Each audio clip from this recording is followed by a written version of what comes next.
kasama natin ngayon ang ating best player of the game. Na simula pa lang, nakita natin kung paano niya hinanap yung mga open spots sa depensa nitong LPU. Judel Natura, congratulations. Thank you po. Judel, Thank you po. kamusta? Okay lang po. Okay naman. Okay. Going into this game and binanggit din ni Coach O kanina, napansin din namin, halimbawa na lang yung game nyo against CAC, you only had 3 points. Before that, nung first round natin, ikaw yung pangalawang leading scorer nyo. Ngayon, nakabawi ka sa laban na to. Ano nangyari? In between. That was ilang araw lang yun. Ano nangyari? Kinausap po ko ng mother ko and si Coach O, syempre. Kasi nafe-feel niya po na parang nawawala po ako sa strong character ko, which is yun yung meron akong, and yun yung mabibigay kong strength sa mga teammates ko and madadala ko sa kanila. And ayun, inisip ko nang mabuti kung paano ko madadala lahat and syempre, yung mental toughness kasi kailangan ko yun. Kaya yun, naka-recover naman ako and inisip ko lang na hindi ako to. Dapat may mas ilalabas ako and madami na akong improvements na progress na nangyari sa akin. And ngayon, papatuloy ko lang yung nangyari sa akin before and ngayon. Oo, kasi hirap na hirap yung LPU pigilan yung mga atake mo kanina. We saw the numbers, 18 points, and those are coming from different areas in the game. Talk about the start of this game, lalo yung first 2 sets na yun na talagang di ka napigilan, 9 points. After the first set, I think 15 or 16 points pagkatapos ng set 2. Ano yung talagang nakita mo doon? Kumbaga, simula pa lang ba, sinabi mo sa sarili mo na, okay, kaya ko to, kaya ko yung depensa? Yes, kasi ginagawa naman namin lagi sa training. And inaaral ko talaga kung paano yung system ni Coach O and basahin talaga yung bola ng hindi dapat agad-agad nagda-dive. And syempre, sabi ko nga, start pa lang kami sa warm-ups namin. Nakafocus na ako and iniisip ko na kung paano mangyayari and walang negativities na maiisip. Laging wash and focus lang. Ayun. Siyempre, second year pa lang ni Coach O sa inyo and as a player, ano yung change ng system? Like, bigyan mo kami kung ano yung change ni Coach O sa sistema nyo sa Lady Knight. Kasi grabe talaga yung improvement nyo, maturity, skills, pati physical conditioning. So, anong klaseng sistema yon yung nag-change when Coach O came? Siguro yung pagiging rin ni Coach O matalak. Doon kasi kami nadadala lahat. Kumbaga kunyari, sobrang down ng lahat. Andyan siya parating sa training. Yan yung parang nasa kanya na yung eagerness na, ito, labanan niyo ako. Kasi pag sa game, dapat wala na lang sa inyo yung mga pagsinigawan kayo or something na pagsasalitaan kayo. Siyempre, yung sistema niya talaga yung nagdala rin sa amin kung bakit kami nandito ngayon and noong last season. Lagi kami parang ginaguide niya and laging sinasabi niya na hindi lang din basta sa system niya and laging ask God and laging focus lang and mental toughness nga. Laging sinasabi niya parang determination. Yan. Judel, napansin din namin, speaking of the preparation, lumakas yung mga palo nyo ngayong season. Mas kargado, mas, sabi nga ni Mel kanina, mas Totoo yan. may tuldok. Oo. Iba na talaga yung palo nyo Ano ba yung ngayong mga season. Mga binubuhat nyo pag training.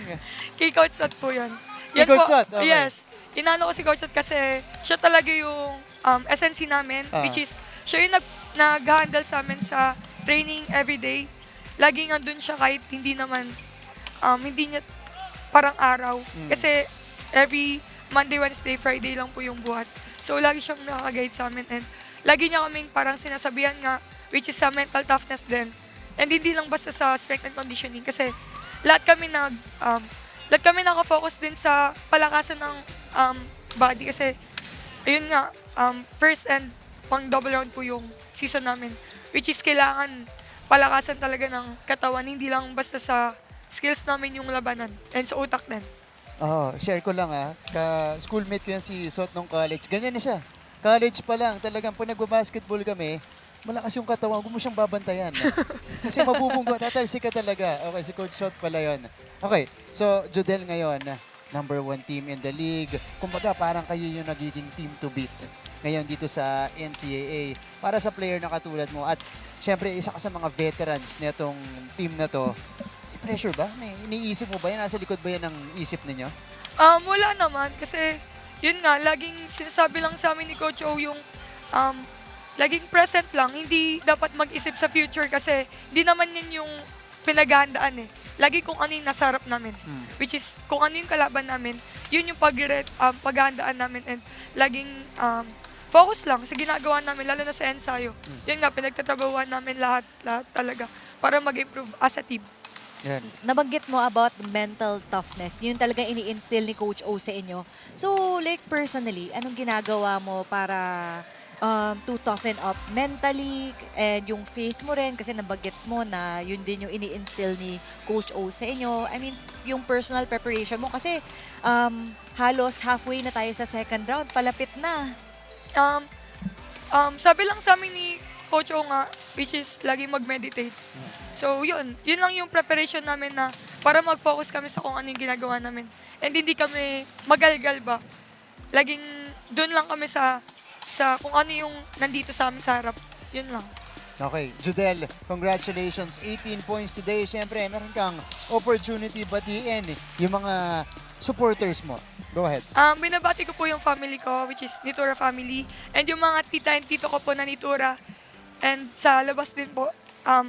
Binabati ko din po yung Lau family, which is sila Boss Frank po. Thank you po sa supporta nyo. And yung mga parents po ng teammates ko. And binabati ko po sila. At i-under yung teammates ko na andito lagi nakasuporta sa amin. May tatanong lang ako, pahabol na question. May pressure ba? Kasi siyempre yung pamilya nyo para lahat athletic eh. Yes, I was gonna ask that Diba? too. Meron na tayo. Sa NCAA pa lang, basketball, si Cyrus, ikaw dito sa volleyball.